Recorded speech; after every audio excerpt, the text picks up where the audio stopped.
Қайырлы күн достар, бүгін түрік нанын, Рамазан пиде нанын дайындаймын. Өте жұмсақ болып шығады. Ең алдымен жылы сүтімізді, жылы суымызды және дрожжымызды салып аламыз, құрғақ дрожжымызды.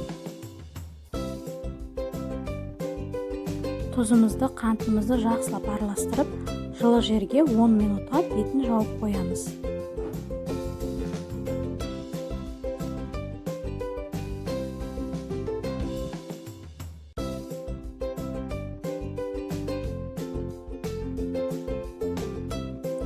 Міне 10 минут өтті. Енді жұмыртқаның ағын саламыз, сарысын бетіне жағуға алып қаламыз. Жақсылап араластырып, барлығын ұнымызды еліктен өткізіп, қамыр илеп аламыз.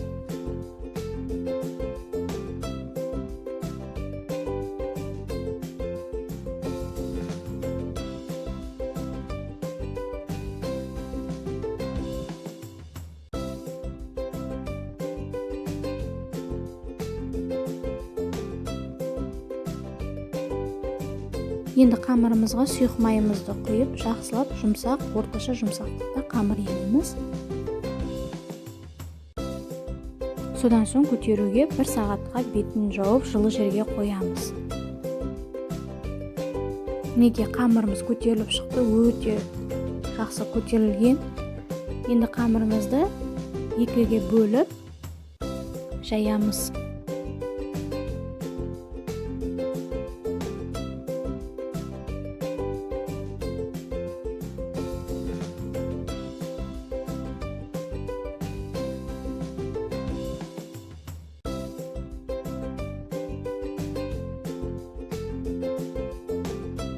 Енді форма жасап аламыз осындай қылып.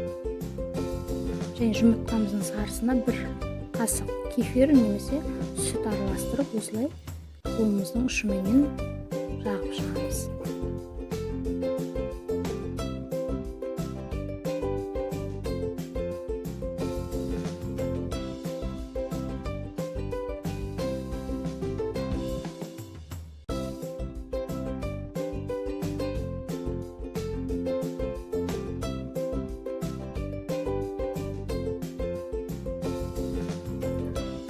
Енді бетіне сарысын жағып шығамыз.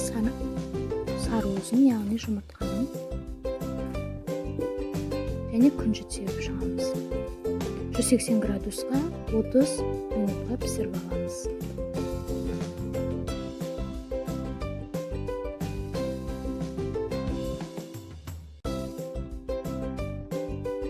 Міне нандарымыз пісіп шықты, өте жұмсақ, өте дәмді болып шығады. Жасап көріңіздер, үй ішіңізді қуантыңыздар.